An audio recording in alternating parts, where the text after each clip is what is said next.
اعوذ باللہ من الشیطان الرجیم بسم اللہ الرحمن الرحیم الصلاۃ والسلام علی سید الانبیاء والمرسلین خاتم لما سبق والفاتح لمن علق المعلن الحق بالحق ابو القاسم محمد اللهم صل على محمد وآل محمد وآل بیتہ الطیبین الطاہرین المعصومین المنتجبین المظلومین الذین اذهب اللہ عنہم الرجس وطہرہم تطہیرا اللهم صل على محمد وآل محمد ولعنۃ اللہ علی اعدائہم وغاصب حقوقہم ومنکر فضائلہم ومصائبہم وولایتہم اجمعین. اما بعد، قال سبحانہ تعالی فی کتابہ الحکیم بسم اللہ الرحمن الرحیم فدب الذین ظلموا قولا غیر الذی صلوات. اللهم صل على محمد وآل محمد. سورہ بقرہ کلام مجید کا دوسرا سورہ ہے اور اس کی 59ویں آیت کا پہلا حصہ تلاوت کرنے کا شرف حاصل کیا گیا. اس آیت کی برکت سے اور اس آیت کی مدد لے کر ایک بہت اہم دور حاضر کا مسئلہ جو ہمیں درپیش ہے، ہم اس پر گفتگو کرنا چاہتے ہیں، اور وہ مسئلہ ہے بدعت و شرک. ارشاد ربانی ہے کہ بدل دیا ظالموں نے اس قول کو جو ان کی طرف بھیجا گیا تھا. درود پڑھیے محمد وآل محمد. اللهم صل على محمد وآل محمد. جو قول ان کی طرف بھیجا گیا اسے دوسرے قول سے بدل دیا گیا. اور چوتھے امام زین العابدین کی مشہور دعائے مکارم الاخلاق میں جو ہمیں ایک ہدایت ملتی ہے وہ بھی پیش نظر رہے کہ مولا فرماتے ہیں کہ یا اللہ مجھے اہل بدعت اور اہل شرک سے دور رکھ. تو ہم دیکھنا یہ چاہتے ہیں کہ بدعت کا مسئلہ کہاں سے پیدا ہوتا ہے اور اس کے کیا عوامل ہیں. بدعت کے مسائل وہاں سے شروع ہوئے جہاں سے دنیا نے اختیار رسالت کا انکار کیا. یعنی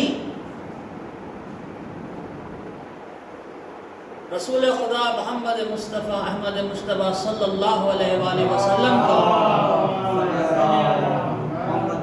جو اللہ نے ممتاز کیا دوسرے نبیوں سے، وہ اس میں تو کئی انداز میں ممتاز کیا، مگر ایک انداز میں بڑے انفرادی طریقے سے آپ کو ممتاز کیا گیا، اور وہ یہ کہ آپ کو احمد مختار بنایا گیا. یعنی آپ کے اختیار کو دوسرے نبیوں کے اختیار سے زیادہ وسعت دی گئی. آج کی چھوٹی سی نشست میں ہم صرف یہ دیکھنا چاہتے ہیں کہ ایک حصہ اس اختیار کا، اس پر ہم بات کرنا چاہتے ہیں، اور وہ حصہ یہ ہے کہ لفظ جتنے بھی رسول نے استعمال کیے اور قرآن میں استعمال ہوئے، وہ سارے کے سارے لفظ عربی زبان اور عربی لغت سے ہی آئے. اس پر میں آپ کی توجہ چاہوں گا. وہ سارے کے سارے لفظ عربی زبان اور عربی لغت سے آئے، مگر نبی مکرم کو اللہ نے 3 اختیارات دیے ان الفاظ پر جو کہ عربی زبان سے آ رہے تھے. پہلا اختیار یہ کہ نبی کو اختیار ہے وہ چاہیں تو لفظ کو استعمال کریں پھر عربی لغت کو واپس کریں نہ کریں اس پر وہ مکمل مختار. مثلا صلاۃ کا مطلب عربی لغت میں صرف دعا کا ہے، لیکن جب نبی مکرم نے اس لفظ کو لیا تو پھر اس کے خاص معنی ہو گئے. صلاۃ کا مطلب اب صرف دعا کا مانگ لینا نہیں بلکہ ایک خاص طریقے سے خدا کی عبادت کرنا ہی نا صلاۃ ہے. اسی طرح اگر آپ جہاد کو لیں تو جہاد کا مطلب عربی زبان میں فقط کوشش ہے، لیکن جب آپ جہاد کو نبی مکرم سے سنتے ہیں تو پھر جو معنی نبی مکرم نے دیے جہاد کو انہی معنوں میں استعمال کیا جاتا ہے. اسی طرح قرآن کا اعجاز ہے، رسول خدا کا اعجاز ہے لفظ حج. حج کا مقصد، حج کا مطلب عربی زبان میں ہے ارادہ. اب میں اگر آپ سے کہوں کہ اس مجلس کے بعد آپ کا کیا حج ہے تو آپ کہیں گے کہ یہ کس طرح کا فضول سوال کیا گیا. حج کے تو خاص معنی ہیں. یہ خاص معنی جو لفظ حج کو دیے ہیں یہ رسول اکرم نے اپنے اختیار سے اور اعجاز قرآن سے دیے ہیں. یعنی رسول نے لفظ عربی سے لیا اور پھر ان کا اختیار انہوں نے کبھی واپس نہیں کیا. یہ ہے نبی کا پہلا اختیار زبان کے معاملے میں، عربی زبان کے معاملے میں. دوسرا اختیار یہ ہے کہ نبی عربی زبان سے لفظ کو لے لیں، اسے کوئی مطلب دیں اور پھر عربی زبان کو وہ لفظ واپس کر دیں. وہ لفظ عربی میں اپنا مطلب بھی رکھے مگر جب اس لفظ کو قرآن میں پڑھا جائے تو اس کا مطلب بالکل وہی ہو جو نبی بتا رہے. درود پڑھیے محمد و آل محمد. اس دقیق مسئلے پہ میں آپ کی تھوڑی سی توجہ چاہ رہا ہوں. نبی نے لفظ لیا لغت سے اور لغت کو واپس کر دیا. لغت اب اس لفظ کو استعمال کرتی رہے جیسے کرتی ہے، لیکن وہ لفظ جب قرآن میں استعمال ہوگا تو اس کے معنی صرف وہ لیے جائیں گے جو کہ نبی مکرم نے طے کیے ہیں. مثلا حکم ہوا کہ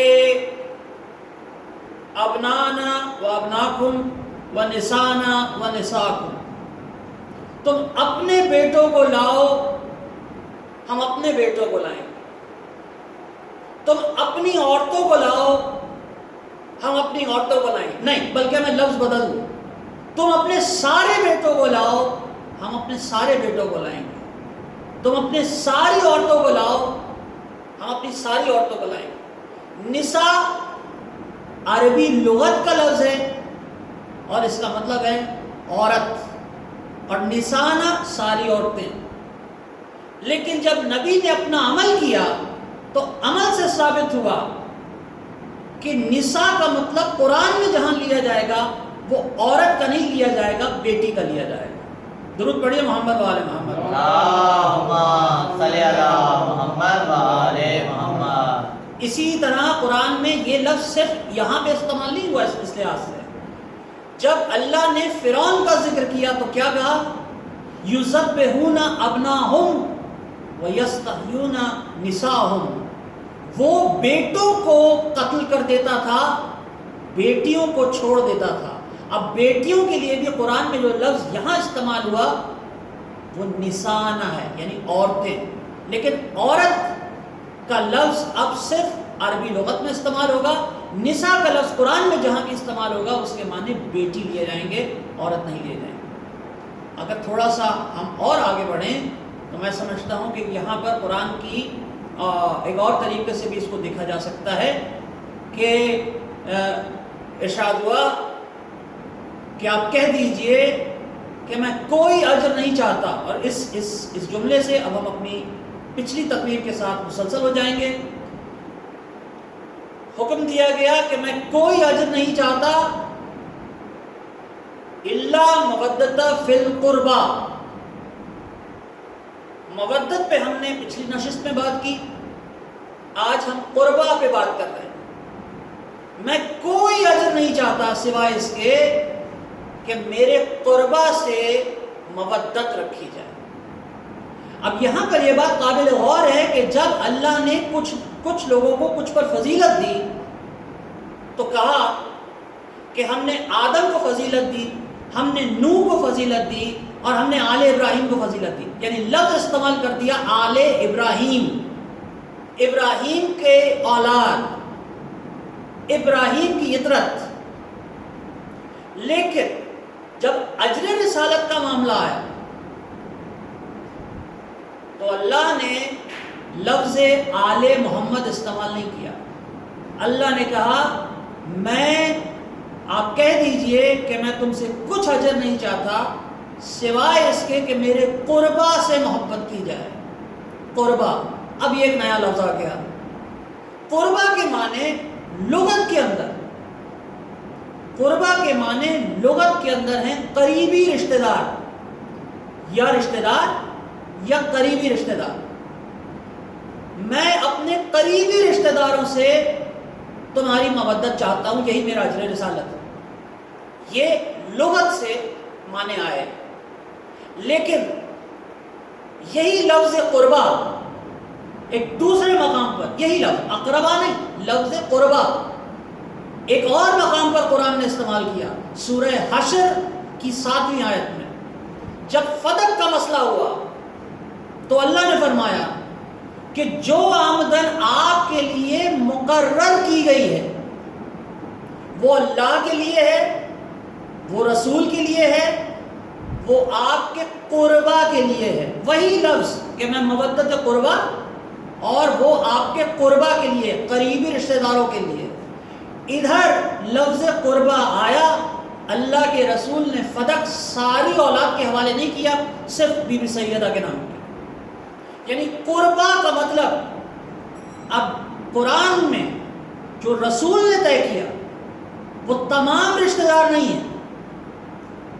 اگر آپ میرے ساتھ ہیں، تمام رشتہ دار نہیں ہیں، کیونکہ نبی مکرم سے تو کئی لوگوں کی رشتہ داریاں بنتی ہیں۔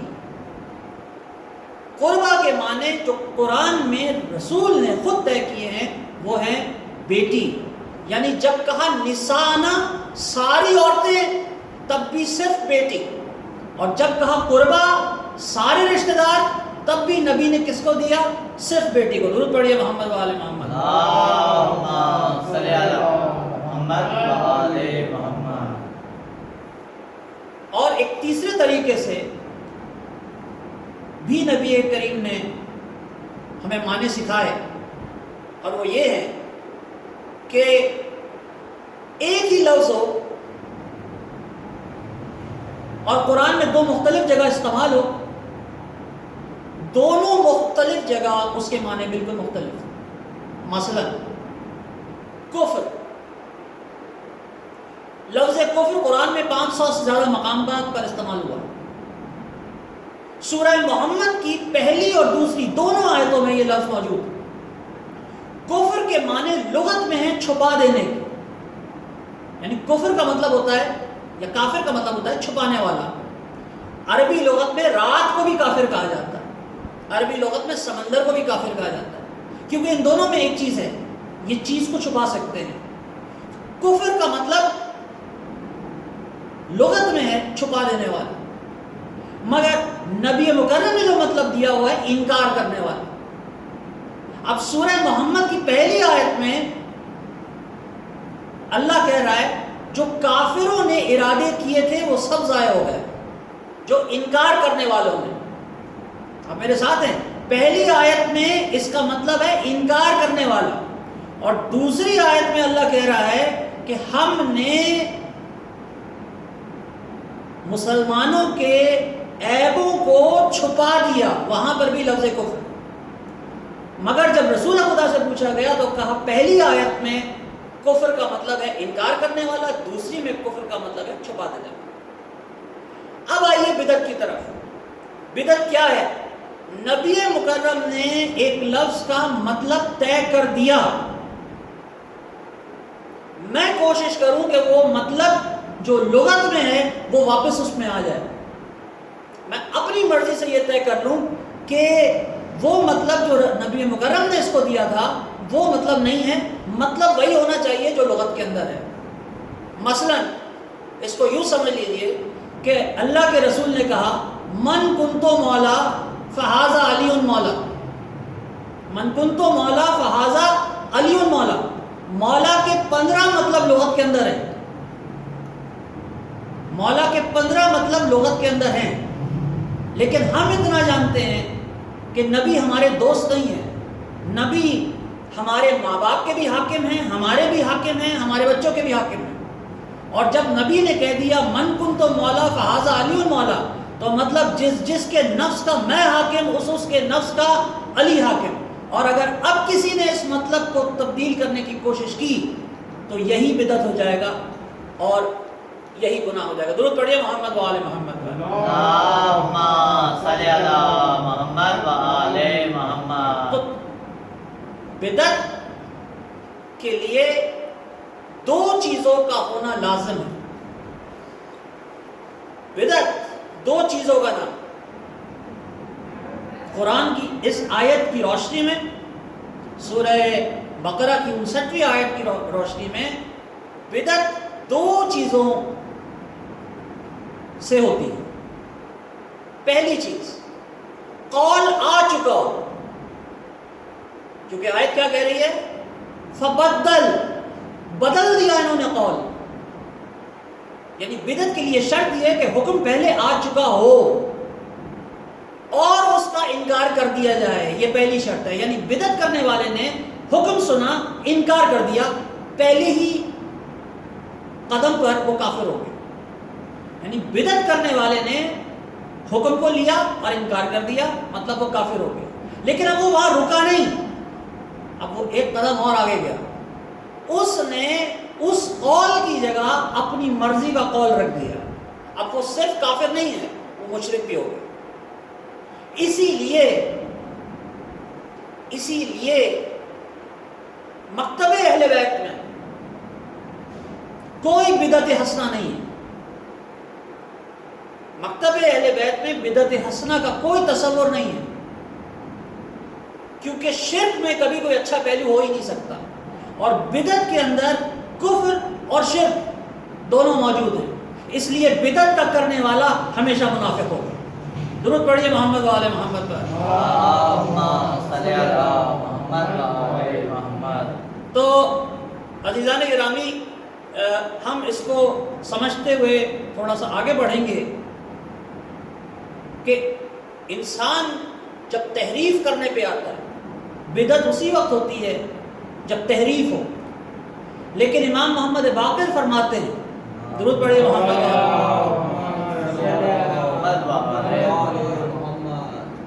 کہ انہوں نے قرآن کے حروف میں تحریف نہیں کی، قرآن کے حدود میں تحریف کر دی۔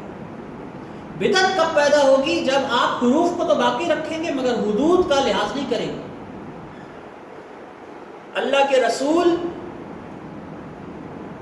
جو بات بتا گئے ہیں، اگر ان کے معنوں میں تحریف کی تو بدعت ہو جائے گی۔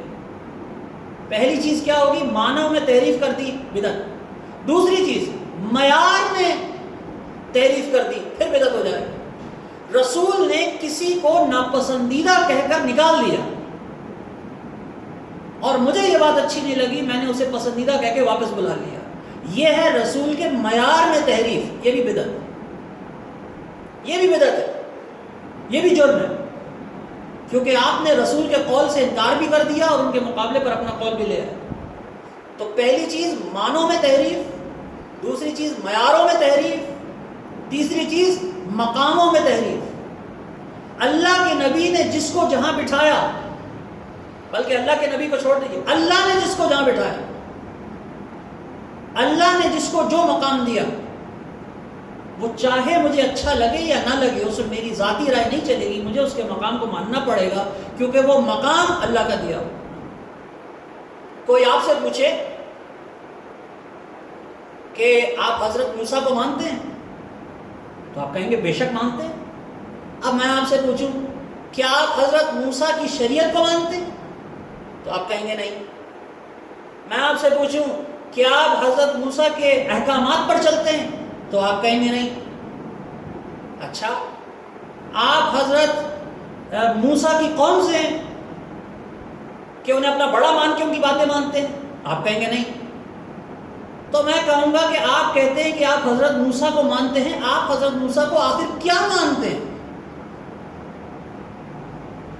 آپ حضرت عیسیٰ کو مانتے ہیں؟ جی مانتے ہیں. بھائی آپ حضرت عیسیٰ کو کیا مانتے ہیں؟ کیا آپ ان کی شریعت پہ چلتے ہیں؟ کیا آپ ان کے قانون پہ چلتے ہیں؟ آپ کہیں گے نہیں. تو میرا دوسرا سوال یہی ہوگا نا کہ آپ کہتے ہیں کہ آپ مانتے ہیں، تو اب آپ فرمائیے کہ آپ حضرت موسیٰ کو کیا مانتے ہیں؟ تو جواب صرف ایک، آپ کہیں گے ہم حضرت موسیٰ کو مانتے ہیں، مطلب یہ کہ ہم انہیں رسول مانتے ہیں، ہم انہیں اولو العزم مانتے ہیں، ہم انہیں صاحب شریعت مانتے ہیں، ہم انہیں صاحب کتاب مانتے ہیں. ہم ان کی کتاب پر عمل نہیں کرتے مگر ان کے منصب کو مانتے ہیں. اور آپ یہ نہیں کہہ سکتے کہ میں چونکہ بڑے نبی کو مانتا ہوں اس لیے چھوٹے نبی کو ماننا میرے لیے اہم نہیں ہے. ایسا کوئی قانون نہیں. یہ انسان کا بنایا ہوا دفتر نہیں ہے جہاں بڑے مقام پر بیٹھا ہوا چھوٹے مقام والے کو نہ مانو. یہ اللہ کے بنائے ہوئے مقامات. تو بڑے نبی کو مان کے یہ نہیں کہا جا سکتا کہ میں چھوٹے نبی کو نہیں مانتا. جس کو اللہ نے منصب دیا ہے اس کو ماننا ضروری ہے، اور اس کی جگہ آپ کسی کو نہیں بٹھا سکتے ورنہ بدعت. درود پڑھیے محمد و آل محمد. اللہم صلی علی محمد و آل محمد. میں سمجھتا ہوں کہ تھوڑا سا توجہ اگر اور کی جائے تو ایک بات میں اور کہہ کے آگے بڑھ جاؤں کہ آپ نے سب کو معلوم ہے، بچے کو معلوم ہے کہ جب سیدہ تشریف لاتی تھی تو رسول اٹھ کر کھڑے ہو جاتے. یہ بات ہر کسی کو معلوم، مگر ایک بات کی طرف میں آپ کی توجہ منظور کراتا ہوں. جب سیدہ تشریف لاتی تھی رسول کھڑے ہو جاتے تھے. جب رسول تشریف لاتے تھے مولا علی کھڑے ہو جاتے تھے، اور جب مولا علی آتے تھے تو سیدہ اٹھ کے کھڑی ہو جاتی. تو کیا کسی کا کسی کے احترام میں کھڑا ہونا یہ بتا رہا ہے کہ اس کا منصب چھوٹا ہو گیا؟ اگر نبی کھڑے ہو گئے، دیکھیے آپ کے 12ویں امام نے کہا کہ میری ہدایت کے لیے میری دادی فاطمہ زہرا کا کردار کافی ہے. اور حدیث قصہ کے اندر آپ کو معلوم ہے کہ امام ساری دنیا کو راستہ دکھاتا ہے، لیکن 3 امام آئے اور بی بی نے بتایا کہ رسول کہاں ہے. یعنی بی بی کی ذات آئمہ کی ذات کے لیے ہدایت. اس کے باوجود بی بی کا قول ہے، بی بی نے رسول سے کہا کہ بابا میں آپ کی پیروی کر سکتی ہوں، آپ جیسی کبھی ہو نہیں سکتی. یعنی کہ رسول کا مقام سیدہ کے مقام سے بہت بلند، مگر رسول کا ان کے احترام میں کھڑا ہونا یہ بتا رہا ہے کہ گو کے مقام میں سیدہ رسول کے مقابلے میں کم ہے، لیکن اللہ کو ماننے کا تقاضا یہ ہے کہ ان کے مقام کا احترام کیا جائے. جب تک آپ اللہ کے بنائے ہوئے مقام کو مانیں گے نہیں، آپ کا ایمان مکمل ہوگا نہیں. درود پڑھیے محمد و آل محمد. اللہم صلی علی محمد و آل محمد. اور یہ نہیں کہ کوئی چیز جس کے بارے میں کوئی قول نہیں تھا، جس کے بارے میں کوئی حکم نہیں تھا، وہ اگر آپ نے بنا لی، وہ اگر آپ نے استعمال کر لی تو یہ بدعت ہو گیا. نہیں، ایسا نہیں ہے. سورہ بقرہ کے اندر ہی اللہ فرماتا ہے کہ حضرت موسیٰ کا تابوت بنایا گیا اور اس میں حضرت موسیٰ کے تبرکات تھے. یہ حضرت موسیٰ کے انتقال کے بعد کی بات.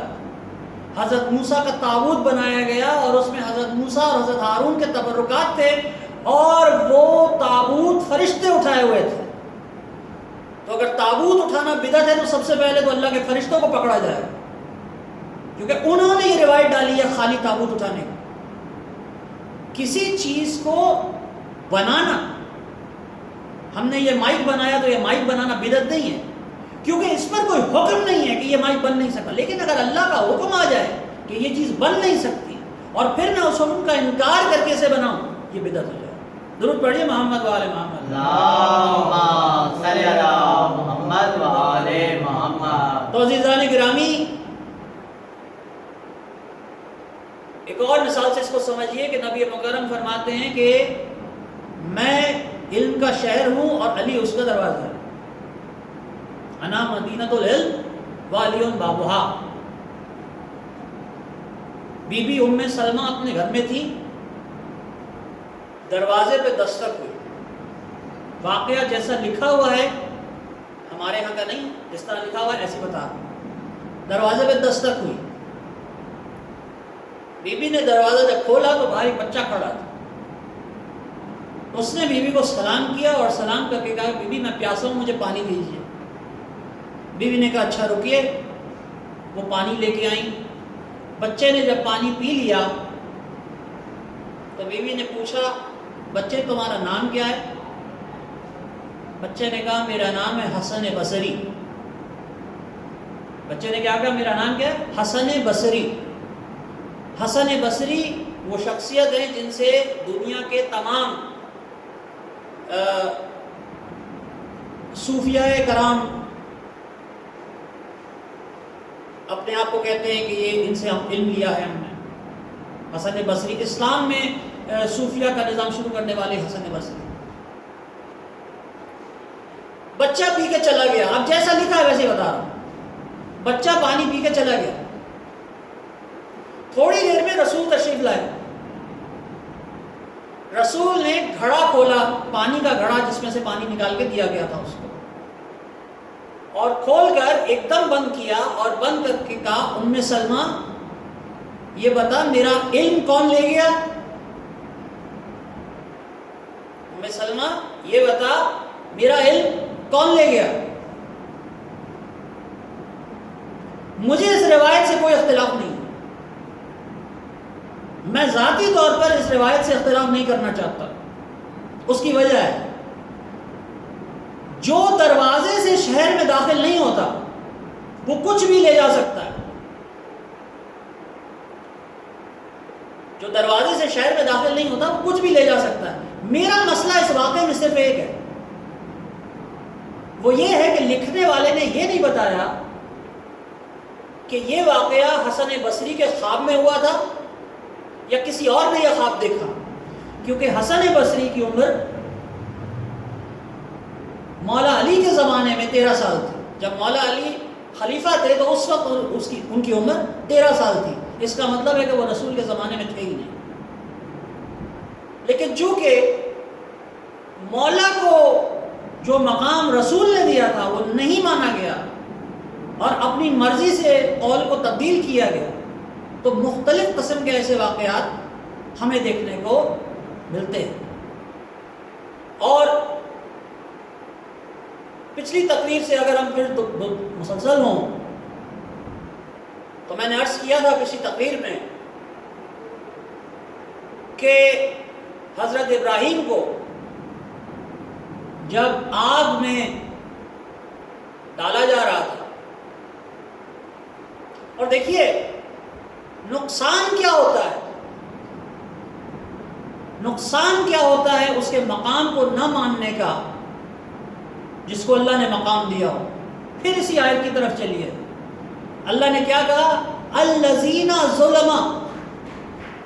جب تم قول کو تبدیل کرتے ہو تو ہمارا کچھ نہیں ہوتا، تم ہی ظالم ہو جاتے ہو. سیدہ کے مقام کو نہ ماننا، مولا کے مقام کو نہ ماننا، جن کی شان میں سورہ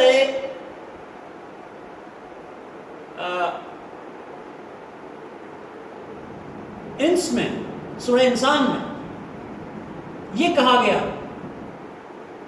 کہ یہ کھلاتے ہیں یتیم کو، مسکین کو اور اسیر کو. یہی کہا گیا کہ یہ دے دیتے ہیں. ہوا کیا کہ رمضان کے دن تھے اور 3 دن روزہ رکھا گیا. مولا علی نے، بی بی سیدہ نے روزہ رکھا، بچوں نے. اور جب افطار کا وقت آیا تو پہلے دن فرشتہ یتیم بن کے آیا، سب نے اپنی اپنی روٹیاں دے دی. کس نے دے دی؟ اچھا غور کریے گا، دینی 5 نہیں تھی، کیونکہ پنجتن کی ہی روٹیاں جانی ہیں تو 5 جائیں گی، تو کس نے دیا؟ مولا حسین نے دی، مولا حسن نے دی، مولا علی نے دی، بی بی سیدہ نے دی، لیکن رسول نہیں تھے، رسول نہیں تھے، تو کس نے دی؟ بی بی کی کنیز نے دی 5 پوری۔ دوسرے دن پھر 5 روٹیاں، تیسرے دن پھر 5 روٹی۔ پہلے دن وہ یتیم بن کے آیا، دوسرے دن وہ مسکین بن کے آیا، تیسرے دن وہ اسیر بن کے آیا۔ تھا کون؟ فرشتہ میکائیل تھا، فرشتہ اللہ کا دوسرا سب سے برگزیدہ فرشتہ، پہلے جبرائیل، دوسرا میکائیل۔ میکائیل آ رہا تھا روٹیاں لینے کے لیے، جب تیسرے دن میکائیل نے روٹیاں لی تو لے کے شکریہ ادا کیا۔ بس ادھر میکائیل نے شکریہ ادا کیا، ادھر بی بی فضہ نے کیا کہا؟ بی بی فضہ نے کہا ہم شکریہ کے لیے تجھے یہ نہیں دے رہے، یہ تو وجہ اللہ کے لیے دے رہے ہیں۔ جیسے ہی یہ الفاظ نکلے بی بی فضہ کے منہ سے، قرآن میں آیت آ گئی، سورہ دہر 9ویں آیت۔ وہ یہ کہتے ہیں کہ ہمیں شکریہ نہیں چاہیے، ہم تو یہ سب وجہ اللہ کے لیے کر، اللہ کے لیے نہیں۔ آیت میں لفظ اللہ نہیں ہے، آیت میں لفظ ہے وجہ اللہ، ہم تو وجہ اللہ کے لیے دے رہے ہیں۔ میں کہتا ہوں کہ اس انداز میں معصوم فرشتے سے گفتگو قرآن میں صرف 2 جگہ ہے، یا حضرت ابراہیم نے کہا تھا حضرت جبرائیل سے، جبرائیل ہٹ جاؤ، مدد مجھے چاہیے مگر تم سے نہیں۔ اس لہجے میں فرشتے سے یا تو اللہ کا خلیل بات کرتا ہے یا زہرا کی کنیز بات کرتا ہے۔ درود پڑھیے محمد و آل محمد۔ اللہم صلی علی محمد و آل محمد۔ اور عزیزان گرامی، حضرت ابراہیم نے دعا مانگی کہ اب مجھے ایک بیٹا عطا کر۔ کب؟ جب آگ میں جا رہے ہیں۔ ہٹ جاؤ جبرائیل، میں اپنے رب کی طرف جا رہا ہوں۔ سورہ صفات میں یہ پورا واقعہ موجود، میں اپنے رب کی طرف جا رہا ہوں، وہی میری ہدایت کرے گا۔ اور جاتے ہوئے کہا اب مجھے ایک بیٹا عطا کر۔ یعنی بوڑھے ہو چکے ہیں، بوڑھے ہو چکے ہیں، بیوی بوڑھی ہو چکی ہے، اور دعا کیا کر رہے ہیں؟ اب مجھے ایک بیٹا عطا کر۔ بچہ جتنی دیر سے پیدا ہوتا ہے، شادی میں بچہ جتنی دیر سے پیدا ہوگا اتنی زیادہ محبت اس سے ہوتی ہے، منتوں کا ہوتا ہے، دعاؤں کا ہوتا ہے۔ لیکن وہ بچہ جب چلنے پھرنے کے قابل ہوا، پچھلی گفتگو سے ہماری گفتگو اب مسلسل ہو رہی ہے،